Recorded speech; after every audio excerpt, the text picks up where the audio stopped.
Olá, seja bem-vindo e bem-vindo ao programa Descomplicando a Extensão, Centro de Tecnologia, um programa da Universidade Federal da Paraíba, campus João Pessoa.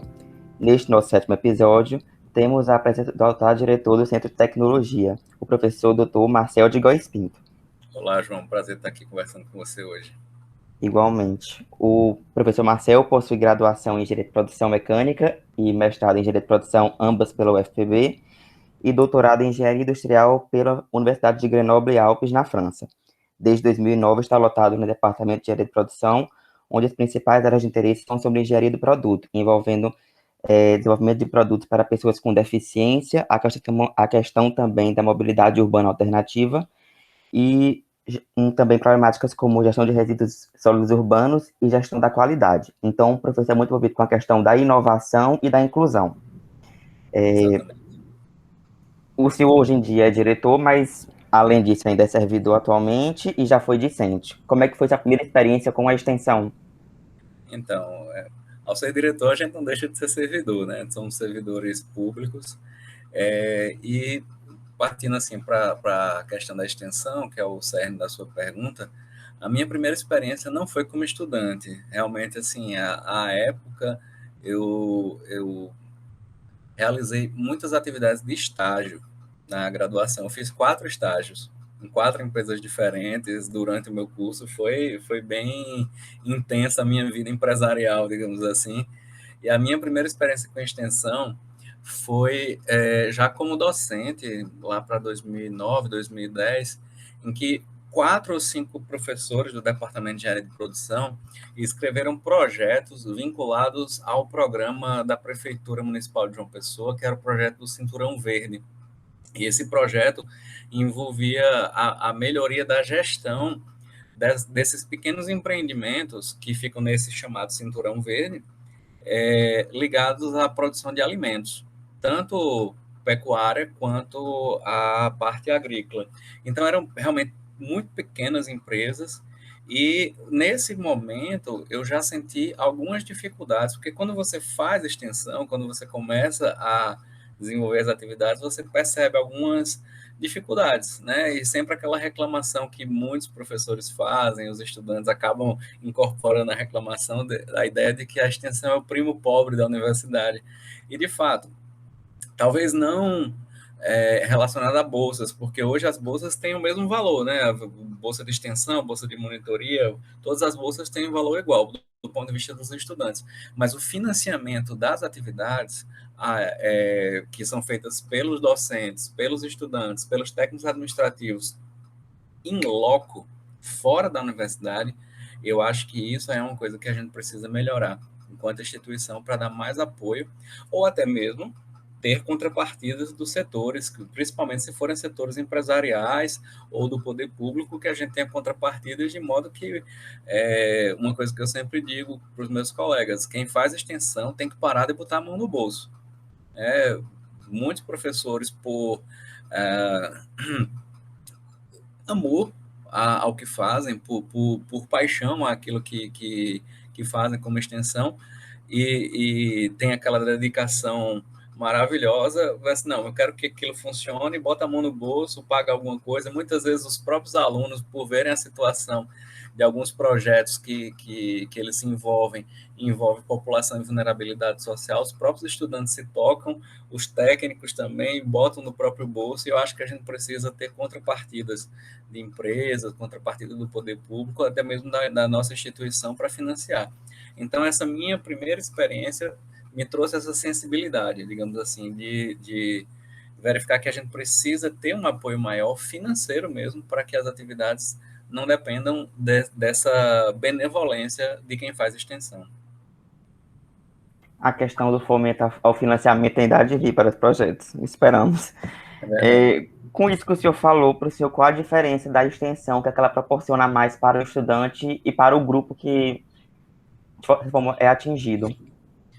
Então, muitas vezes, assim, quando a universidade sai de seus muros e chega à comunidade, ela pode ter uma visão um tanto superior ou arrogante, no sentido de que a gente vai ajudar alguma comunidade, vai ajudar alguém. E, na verdade, quando você faz a atividade extensionista, você verifica que você é que é transformado. Nós temos muitas desigualdades sociais no nosso país, é um país imenso, e mesmo dentro de uma própria, se a gente, né, vamos esquecer país, vamos botar na dimensão da cidade, que é onde a gente vive, nós vivemos nas cidades. Se a gente faz o recorte por bairro, vamos ver bairros aí que tem um DH muito elevado, semelhante a países desenvolvidos, e outros bairros que têm um IDH lamentável. Né? Então, assim, essas desigualdades, muitas vezes, elas são mascaradas por simplesmente vivemos em uma espécie de isolamento social, entre aspas, porque como a gente está segregado, digamos, não é uma segregação como nos Estados Unidos, ou como existiu nos Estados Unidos, ou na África do Sul, que havia realmente um apartheid. Mas nós temos segregações sociais que marcam determinadas presenças territoriais e profissionais também. Então, a gente tem pessoas que são de determinada classe social que não convivem com outras classes. Por quê? Porque não frequentam os mesmos lugares, não moram nos mesmos bairros, não estudam nas mesmas escolas, não frequentam os mesmos locais de lazer, não têm acesso às mesmas, digamos, fontes de cultura. Então, por essa falta de convivência, ter até praia, talvez a coisa mais democrática do Brasil seja a praia, que é um ambiente urbano, mais, digamos assim, e mesmo assim tem praia de rico e tem praia de pobre. Então, a extensão, como ela é formatada hoje na Universidade Brasileira, ela tem um caráter muito de encontro à comunidade, principalmente aquelas comunidades que têm maior necessidade de uma ação. Então, eu acho que o grande diferencial, colocando dentro do contexto que você perguntou, o que é que muda em nós como instituição, é aumentar essa sensibilidade social, permitir que a gente fure a nossa bolha de, talvez, uma ideia até de superioridade intelectual ou cultural e entender que existem diversas culturas, existe a cultura popular, existe a cultura de massa e que todas essas diferentes culturas, elas precisam ser valorizadas e colocadas dentro do bojo da discussão, do debate público, e porque soluções para os problemas que existem, elas não surgem apenas da academia, mas elas surgem do diálogo da academia com a sociedade. A gente não pode ter essa postura, digamos assim, arrogante de como se fôssemos solucionadores de problemas, porque muitas vezes a gente nem entende quais são os problemas a serem resolvidos, percebe? Então, eu acho que quando a gente vê a extensão universitária de uma maneira mais dialógica, construímos junto, fazemos junto com a comunidade, seja a comunidade uma comunidade como a gente tem tradicionalmente a palavra comunidade, ou até mesmo uma empresa. Uma empresa faz parte da comunidade, faz parte do tecido econômico. Então, uma empresa, uma organização sem fins lucrativos, ou até mesmo uma outra instituição do poder público. Nós somos parte do poder público, como Universidade Federal. Não sei se eu respondi a sua pergunta, mas, digamos, essa é a minha concepção de qual seria o diferencial. E em termos de significado, eu acho que a gente quando a gente coloca extensão, é você sair, é você ir ao encontro de. Né? E aí eu vejo que a gente pode considerar tanto a parte empresarial quanto a parte relacionada às comunidades, né? E cursos também. Então, assim, existem várias possibilidades, né? Projetos, programas, etc. E aí a gente já entra na parte prática de como executar. Mas, em termos conceituais, é a universidade ir ao encontro da comunidade e dialogar com a comunidade, compreender seus problemas, se transformar e transformar a comunidade a partir de várias ações.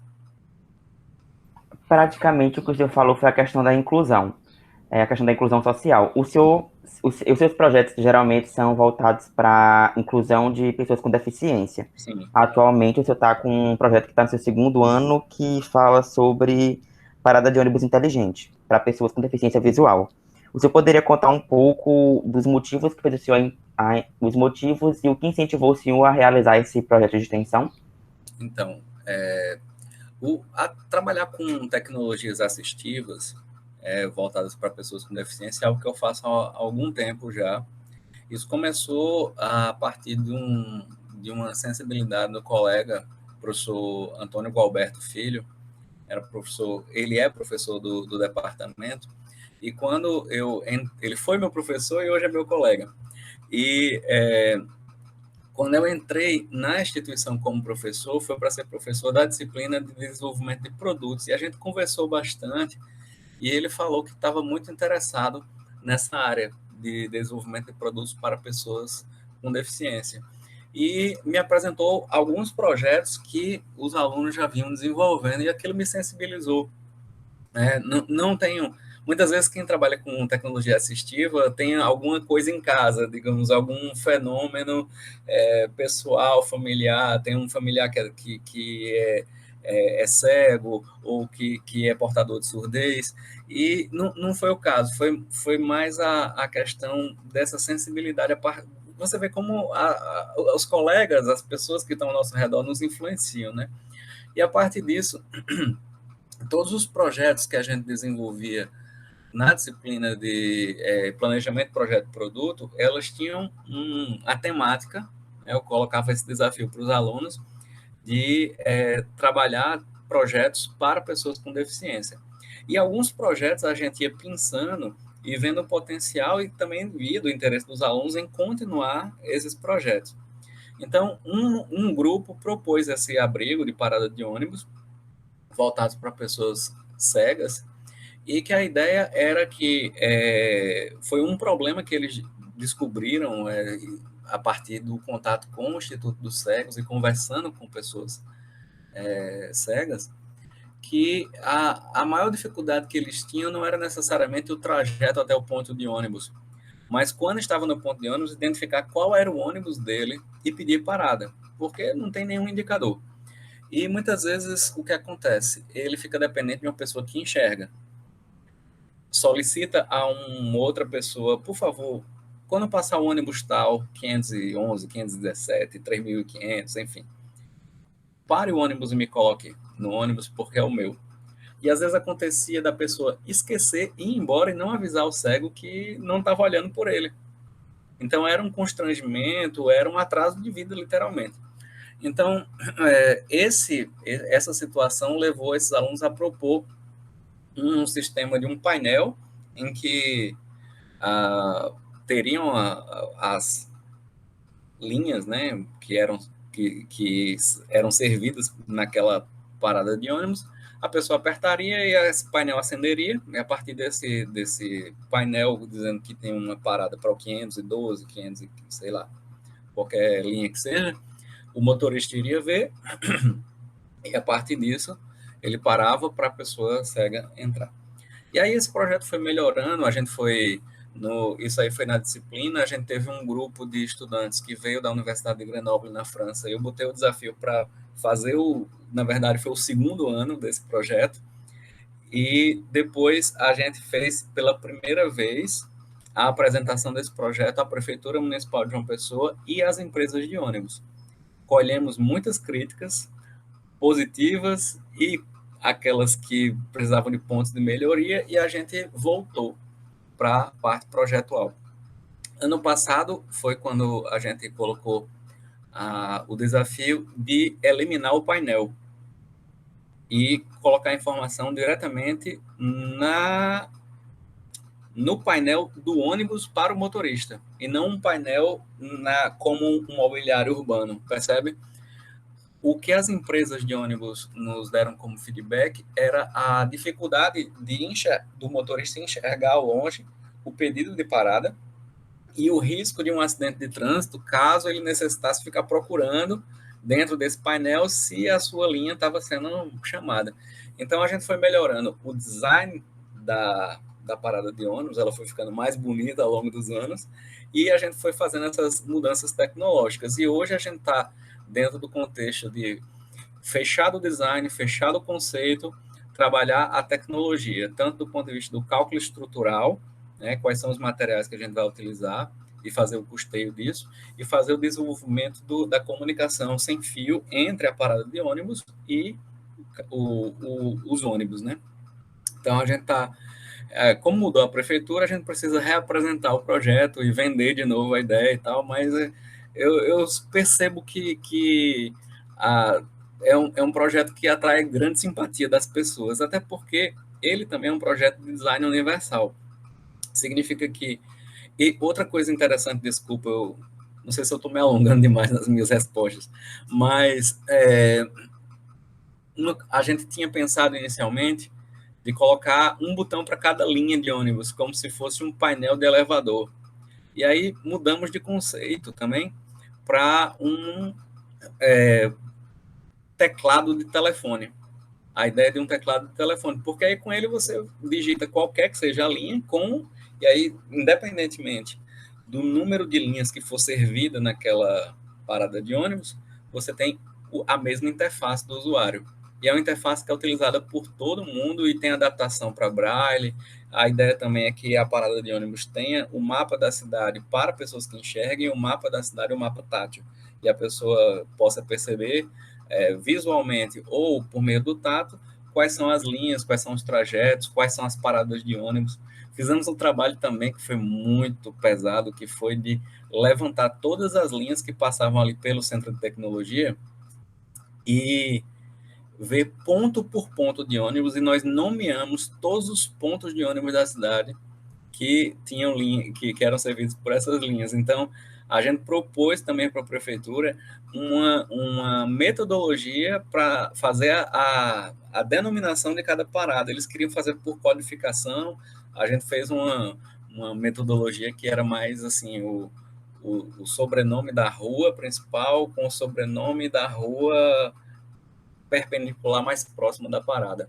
Então, ou paradas de ônibus que eram mais icônicas. Centro de Tecnologia, CCHLA, Ministério da Fazenda, Ministério da Economia. Então, assim, Caixa Econômica Federal, que faz anos que é no mesmo local, aí então tem algumas paradas de ônibus que você consegue colocar nomes mais icônicos daquele local. Em outros você tem que botar Epitácio Souza, Epitácio Silva, percebe? Então, essa seria também uma das contribuições que a gente quis dar, né, para a cidade. E aí o grande desafio agora é avançar e fazer essa transferência de tecnologia para a cidade, para que a cidade compre essa ideia. É isso. Acho que a inclusão desse projeto acaba alterando também muito a questão da mobilidade urbana, principalmente a acessibilidade de todo mundo. Com certeza, mais gente vai usar do que pessoas com deficiência visual e ajuda em tudo. Para quem não conhece, o professor Gualberto é um mestre em empreendedorismo e economia criativa, então com ele tudo dá certo. Então, um pouco aqui mudando de foco, mas ainda para extensão. Ele, inclusive, desculpa, João, mas ele, inclusive, para quem não sabe, ele é o fundador das Muriçocas do Miramar, que é o maior bloco da cidade. Não sabia dessa. Ele é o fundador do bloco. O bloco surgiu em homenagem foi para o aniversário do primeiro filho dele, Não aniversário de um ano. Então, você vê, é um empreendedor de fato, né? Desse jeito. Um pouco aqui mudando o foco, mas ainda para extensão. Atualmente eu estou chefiando, sendo diretor de Centro de Tecnologia, e na sua carta-programa o senhor acabou... O senhor não, vocês, que é uma chapa, no caso, acabaram identificando que o CT, a gestão do CT é voltada para 3 áreas, que são a gestão administrativa, a gestão acadêmica e a gestão da infraestrutura. Na gestão acadêmica, que é o meu foco, que fala sobre a extensão, além da extensão e do fortalecimento dela, também discute sobre qualidade de vida, acompanhamento estudantil e afins. Vocês elencaram lá que os principais pilares da extensão seriam a comunicação, a questão da organização também do próprio centro e o incentivo à extensão. Quais foram as principais questões que fizeram vocês se basearem nesses pilares para fortalecer a extensão? Então, essa é uma pergunta difícil. Quais as perguntas que nós nos fizemos no momento que estávamos discutindo a carta-programa?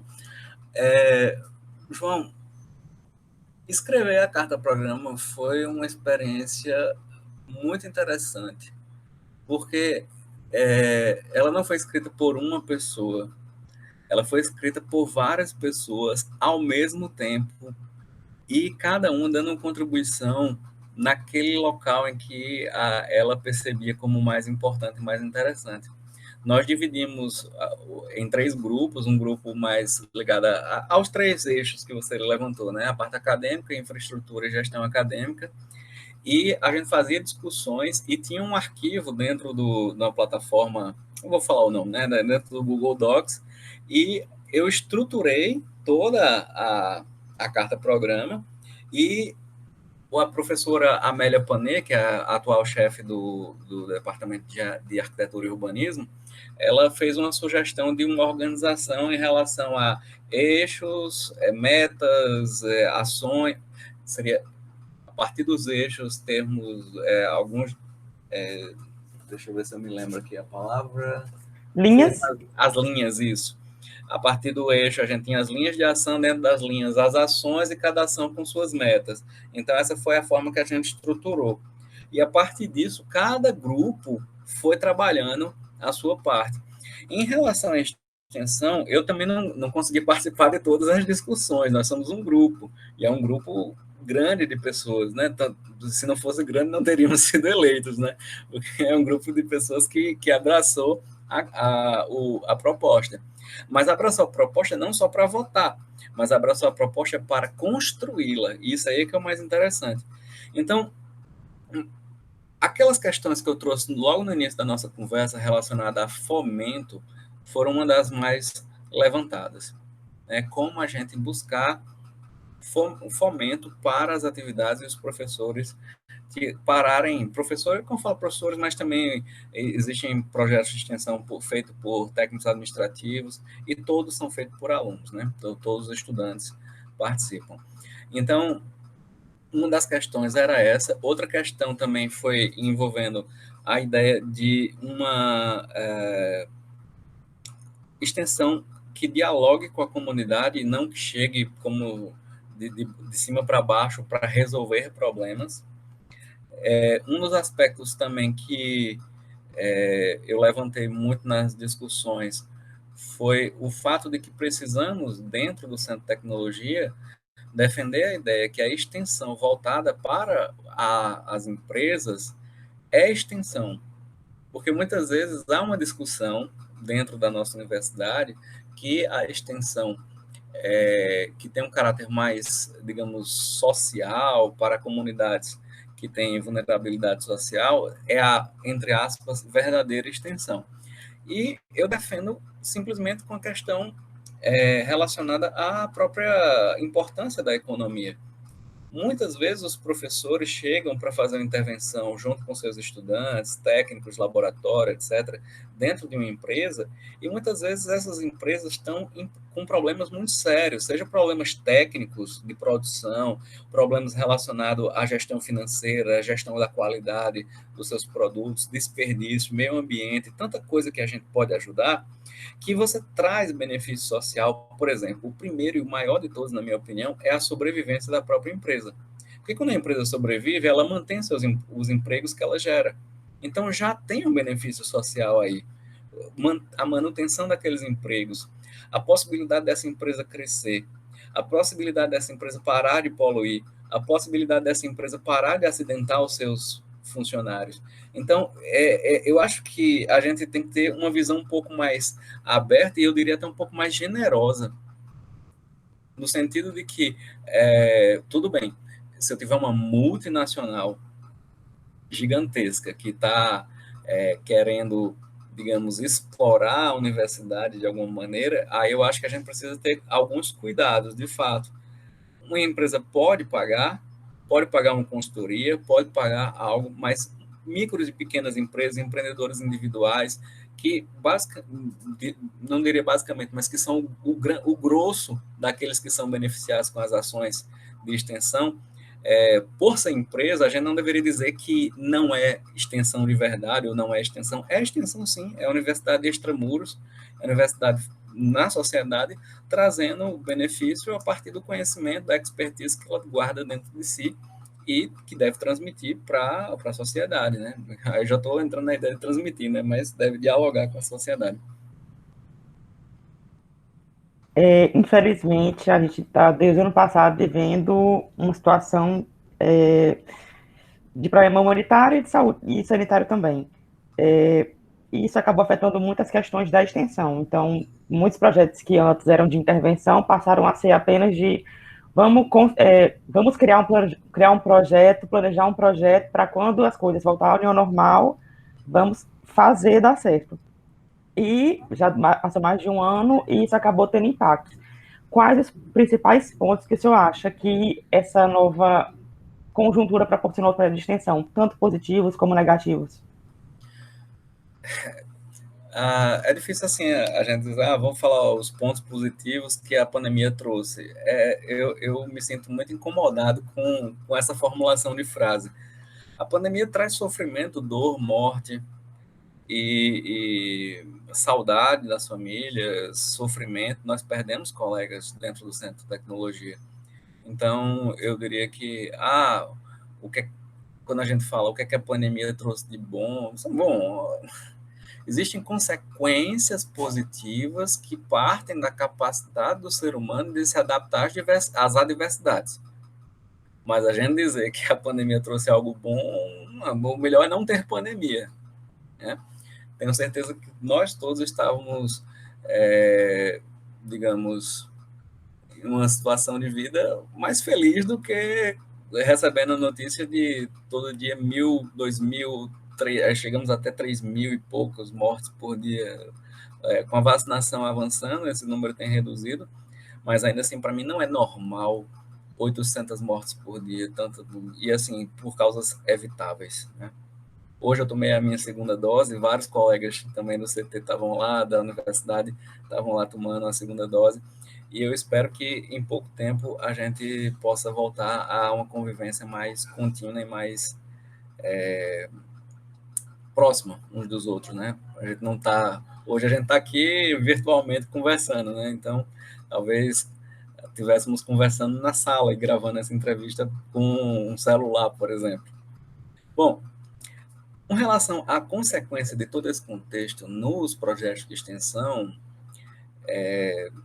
eu acho que a primeira coisa assim é que muitas comunidades beneficiadas pelos trabalhos de extensão foram muito prejudicadas. Eu conheço projetos do próprio Centro de Tecnologia que envolvem, na verdade, trabalho em lanchonetes que existem dentro da universidade. E essas lanchonetes estão paradas, e são pessoas que hoje, que já viviam em condição de vulnerabilidade social e hoje se encontram realmente em situação muito ruim. E as professoras, colegas que tocam esse projeto, reinventaram o projeto, criaram uma ideia de um sopão para auxiliar, seja para alimentação, seja para aumentar a renda dessas mulheres, né? O foco desse projeto são as mulheres. E eu percebo assim que mesmo os projetos que são de natureza tecnológica, os projetos que são muito famosos do Centro de Tecnologia, que são os da engenharia mecânica, ligados ao Fórmula, o Baja, a Aerojampa e o Mod Student, tiveram suspensão de suas competições. Então, isso é realmente assim, um prejuízo para o desenvolvimento dessa atividade, que ao mesmo tempo é ensino e extensão, né?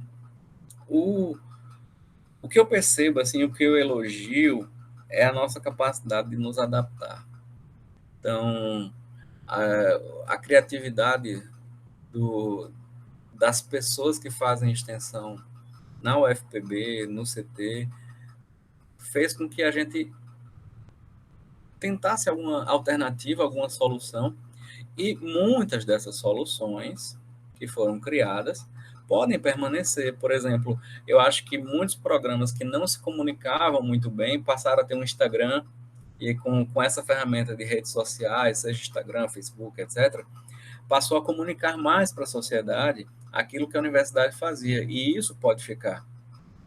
Muitas reuniões que eram presenciais e que hoje a gente já aprendeu a trabalhar online, elas podem continuar, porque a gente consegue avançar, reduz deslocamentos, as pessoas podem ficar mais descansadas, mas eu acho que a gente não vai chegar a manter 100% como é hoje, né, no virtual, mas que a gente consiga, em algum nível, manter isso. Então, eu acho assim, há um prejuízo grande, houve a capacidade das pessoas em se adaptar, em alguns projetos, pela sua própria natureza, não foi possível, mas eu não vejo como negativo aquilo que você falou, se converter em projetos para quando a vida presencial, a vida sem pandemia acabar, né? Ou quando a gente voltar. Eu acho que é positivo manter o projeto, porque você mantém os alunos envolvidos, os estudantes animados com, bem que é difícil estar animado dentro da pandemia, né? Mas mantém aquele ânimo de que ó, existe essa iniciativa, existe essa ação, ela não acabou, ela não morreu, ela está em stand-by, mas é por um tempo, vai voltar, vai dar certo. Vamos conseguir voltar ativa e vai dar tudo certo. Eu acho que digamos, essa, pelo menos, se não é uma visão tão positiva, porque eu já comecei dizendo que pandemia não traz nada positivo, mas pelo menos são frutos da nossa capacidade de nos adaptarmos às adversidades. Eu também imagino que a questão da extensão, ela acaba agregando no aluno uma questão de identidade, tipo, pertence a determinado projeto. E isso acaba meio que tirando a questão de ociosidade de estar numa pandemia, de, assim, ao mesmo tempo se abstrair do mundo real, assim, digamos assim, ter que se trabalhar com outras coisas fora sua cadeira e a vida real de Entendi. pessoal. Então, agora debatendo um pouco sobre a acreditação da extensão, ou curricularização, como que queira chamar, é, o senhor sabe um pouco como estão, assim, a questão dela no CT? Então, a gente fica alternando entre o senhor e você, mas fica à vontade de me chamar de doutor. O seguinte, na universidade, essa questão da acreditação e a curricularização são coisas diferentes, né? Não tanto faz.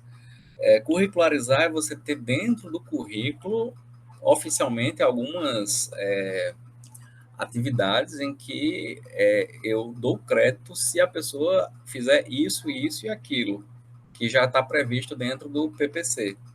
A acreditação é a previsão de que, digamos, eu vou ter uma resolução, alguma normativa, que vai dar parâmetros que, a partir de ações de extensão feitas pelo estudante, ele vai abrir um processo e esse processo vai ser avaliado à luz dessa resolução para ver se ele consegue aproveitar esses créditos. E não necessariamente é uma atividade que já vai estar prevista no currículo. Ele pode fazer, ou ela pode fazer, qualquer ação de extensão, desde que seja uma ação ativa, né? Não, participei de um curso como ouvinte, não, se você for o ministrante, né? Se você ministrar o curso, etc. Então, mas aí é essa a diferença entre acreditar e curricularizar. Então, a universidade hoje ainda está discutindo o seu modelo de curricularização. Eu, particularmente, acho que a curricularização barra acreditação, ela é muito ambiciosa, no sentido de se colocar como 10% da carga horária de um curso. Para um curso de 10 anos, a gente está falando de um semestre. Então, seria um semestre, se a gente conseguisse concentrar e condensar, um semestre só de extensão. E aí, como é que você introduz isso dentro de cursos que já são muito longos, como os cursos de engenharia, curso de arquitetura? São cursos que são muito intensos em conteúdo.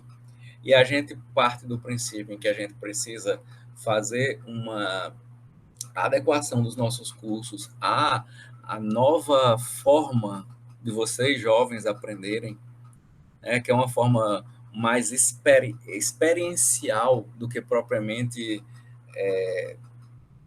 passiva de aula, e a gente precisa reformular a nossa maneira de ser professor, as nossas ferramentas pedagógicas, ferramentas essas que a gente, como engenheiro, não é preparado para refletir sobre elas, então a gente precisa sempre do apoio da, da, da pedagogia, da psicopedagogia para refletir a respeito. E como é que a gente, dentro desse contexto, consegue colocar mais 10%, né, digamos, ou retirar alguma coisa para não inchar mais ainda esse curso em termos de carga horária e inserir aqueles 10%. Eu acho que é um desafio muito grande. Talvez fosse interessante um trabalho progressivo, digamos assim, começando por 2%, 5%, até chegar a 10%. Isso é uma ideia, mas como não, quando chega para a gente, já chega como lei e como algo a cumpra-se, a gente tem que pensar em alternativas. Eu não sei como é que a universidade vai regulamentar essa questão, mas eu e alguns professores, a gente escreveu uma resolução, uma minuta de resolução como proposta e encaminhamos para a PROEX. E dentro dessa proposta, a gente pensou em disciplinas híbridas, seriam as disciplinas em que parte da carga horária é de ensino e parte da carga horária é de extensão, digamos, disciplinas que, digamos, uma parte da sua carga horária é a parte de projeto, e essa parte teria que ser um projeto envolvendo a comunidade, e a partir disso é que se caracteriza a extensão e você consegue acreditar. Outra seria o uso do conceito de créditos flexíveis. Os créditos flexíveis são aqueles que, como eu falei, que seriam a acreditação propriamente. Você teria a resolução, que iria aceitar determinados parâmetros, então você participou de um projeto de extensão com a bolsa ou sem bolsa, etc. E aí essas horas vão ser creditadas. Então tem várias soluções possíveis. No momento, as conversas estão dentro da PRG, Pró-Reitoria de Graduação, e da PROEX, a Pró-Reitoria de Extensão. Há um grupo de trabalho lá dentro, discutindo, e eu espero que em breve eles passem para os centros aquilo que, uma proposta inicial, para que a gente possa discutir entre os colegas professores e também entre os técnicos administrativos e os discentes que fazem extensão e que tenham sua opinião a dar e uma contribuição. Eu acho que a gente precisa ouvir a maioria, se não todo mundo, que pode contribuir com o formato que os nossos projetos pedagógicos vão ter de acolher esses 10%. Eu volto a dizer, 10% é muita coisa, mas é aquilo que a gente precisa atender como marco legal, como requisito legal. Então, vamos para frente e assumir esse desafio e conseguir um formato que seja construtivo para os estudantes, para os professores e para a comunidade. Porque se for uma forma de dificultar algo que já é difícil, porque um curso superior é difícil, um curso superior de engenharia, de arquitetura, de química, na área tecnológica, já é um curso difícil, e aí a gente coloca mais exigências, a gente precisa ter um pouco de razoabilidade e entender que as pessoas têm limite. E esse limite a gente talvez a gente já esteja superando o limite de algumas pessoas. Eu estou falando não limite intelectual, mas de tempo mesmo, de saúde mental, de capacidade dos estudantes terem um equilíbrio entre a sua vida pessoal e a vida de estudante. Então, é importante que a gente considere todas essas variáveis quando estiver discutindo esses aspectos. E essa discussão é para ontem. Como a gente já está um pouco atrasado na questão dos créditos, da extensão em si, creio eu que quando for começar a ser implementado, que esperado não, vai acontecer da extensão ser muito mais concorrida, digamos assim. E aí é esperado também que novos projetos de extensão nasçam. Então, professores que não têm projeto vão se sentir assim, vão ter que colocar alguns, não todos, mas obviamente alguns vão colocar por conta de suprir necessidades. Por outro lado, a gente estava discutindo dentro do departamento que eu faço parte, né, Departamento de Engenharia de Produção, E tem muitas ações que a gente faz e que não registra como extensão. Às vezes Sim. coloca como um projeto e tal, mas que ele pode ser caracterizado e eu concordo com quando você diz que alguns professores vão ter que começar a fazer projetos, de fato. Mas tem alguns outros que fazem algumas atividades que são de extensão e não registram como tal. E talvez o que vai acontecer mais, João, talvez mais do que o que você está prevendo de crescimento, seja o aumento do registro daquilo que já se faz. Percebe? Sim. Talvez eu esteja enganado. Tá? Não, mas Vamos ver no futuro, mas talvez eu esteja enganado. acontece muitas ramificações de projeto. Um projeto Isso. que acaba fazendo vários projetos dentro de si mesmo. Aquilo aí vira um programa, né? Ele coloca um projeto, mas aí ele cuida do que ele prometeu, mas ele acaba englobando outra parte e ele acaba não registrando. Mas no final, ele expõe Era um tudo. projeto também. E aí praticamente já fica bem evidente que a extensão vai crescer no CT. Então, praticamente, essa vai ser a perspectiva. E o que você aposta de tema, questão de inovação, inclusão, quais você acha que mais vai crescer agora, daqui para frente? Eu não sei dizer. Vai depender muito dos colegas, porque existe uma liberdade criativa muito grande dentro do... Mas eu acho que... não sei se é porque eu partir da minha experiência pessoal é muito complicado para fazer um diagnóstico de todo o CT em relação a que seria o futuro da extensão, né? O futuro da extensão. Mas eu acredito que a pesquisa de ponta ela continua, né? A pesquisa de questões assim aplicadas, né? Nós fazemos prioritariamente pesquisa aplicada, então desenvolvimento de materiais, desenvolvimento de tecnologias, mecânica, formatos construtivos, processamento de alimentos, manipulação, e tem muita coisa interessante, mas existe...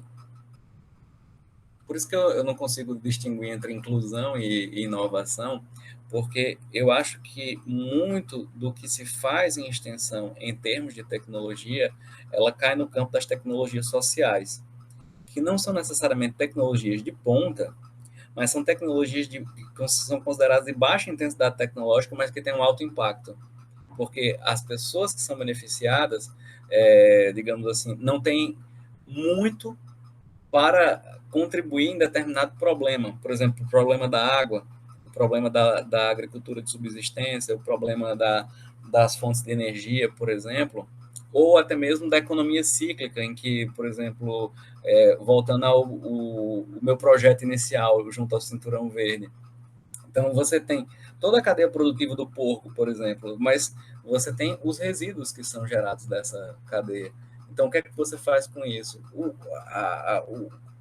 A maneira que foi encontrada para resolver o problema é de baixa intensidade tecnológica, mas tem um alto impacto, porque foi feito todo um biodigestor e a partir disso é gerado o gás metano, que é utilizado em outros aspectos, tanto da vida pessoal do produtor, quanto também da própria produção.